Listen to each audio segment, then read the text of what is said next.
Buen día jóvenes, este video es para explicar la siguiente tarea. El tema que veremos a continuación es identificadores.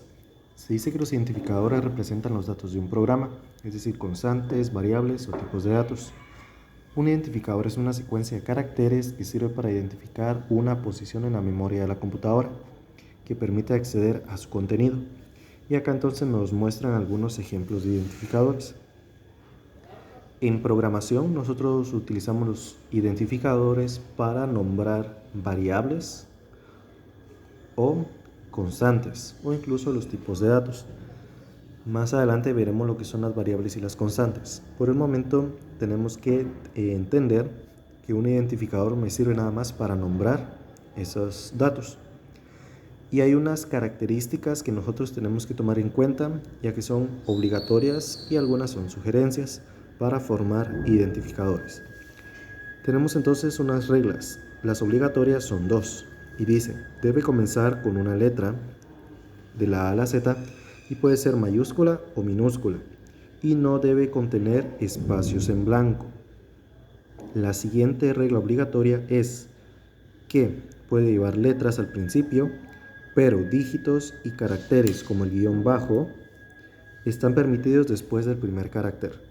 Entonces, estas dos reglas son obligatorias.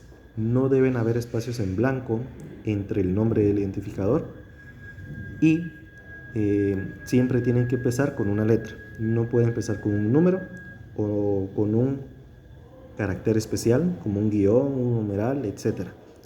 Y tenemos también unas sugerencias. Dice la longitud de identificadores debe ser de varios caracteres, pero es recomendable una longitud promedio de 8 caracteres. Además, el nombre del identificador debe dar una idea del valor que contiene. Es decir, que si yo en una variable voy a guardar, por ejemplo, la edad de una persona, lo recomendable sería que el identificador sea edad. Pero también puede llamarle como usted desee, siempre y cuando siga estas dos reglas anteriores.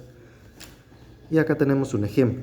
Dice, siguiendo las reglas obligatorias para formar un identificador, es decir, estas dos, escriba a la par de cada identificador, estos son los identificadores, una V de verdadero si el identificador es correcto, o una F de falso si el identificador es incorrecto. Si el identificador está incorrecto, entonces debe escribir en la cuarta columna la regla o reglas que incumplen. Entonces vamos a ver de este lado, tenemos 6 ejemplos. Tenemos nombre 2, pero si se da cuenta entre la E y el 2 no hay espacio en blanco. En la segunda tenemos nota, espacio en blanco 3, en la siguiente es 4, sin espacio en blanco edad, dirección 1, espacio en blanco nombre y prueba guión variable. Entonces, vamos a ver. En la primera, escribimos una V porque cumple con todas las reglas. Empieza con una letra y no lleva espacio en blanco.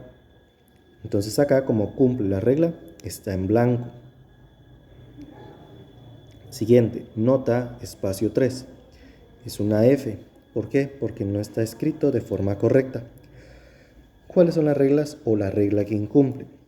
Empieza con una letra, pero tiene un espacio en blanco. Entonces, dice,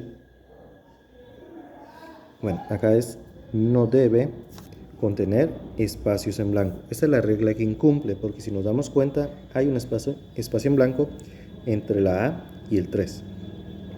Siguiente, no hay espacios en blanco, pero nos damos cuenta que empieza con un número. Entonces tampoco está escrito de forma correcta. ¿Y cuál es la regla que incumple? Dice que debe comenzar con una letra. Esa es la regla que está incumpliendo porque no está empezando con una letra. Siguiente, dirección. Es verdadero, ya que empieza con una letra y no tiene espacios en blanco. Como es verdadero, está en blanco acá. Siguiente, 1, espacio en blanco, nombre. Acá nos damos cuenta que incumple las dos reglas. Empieza con un número y tiene espacios en blanco. Entonces debe comenzar con una letra de la regla que está incumpliendo y no debe contener espacios en blanco. Por último, prueba guión variable. Cuando un identificador nosotros tenemos varias palabras, no podemos dejar espacio en blanco. Entonces, para no dejar espacios en blanco, vamos a utilizar un guión bajo. Entonces, aquí es verdadero y por lo tanto, aquí está en blanco. Si nos damos cuenta, algunas, por ejemplo, esta tiene faltas ortográficas, ya que dirección debería llevar tilde. Pero para escribir identificadores nos vamos a acostumbrar a no escribir tildes. Eso lo vamos a ver más adelante el porqué. En el siguiente video voy a explicar más ejemplos sobre esta tarea.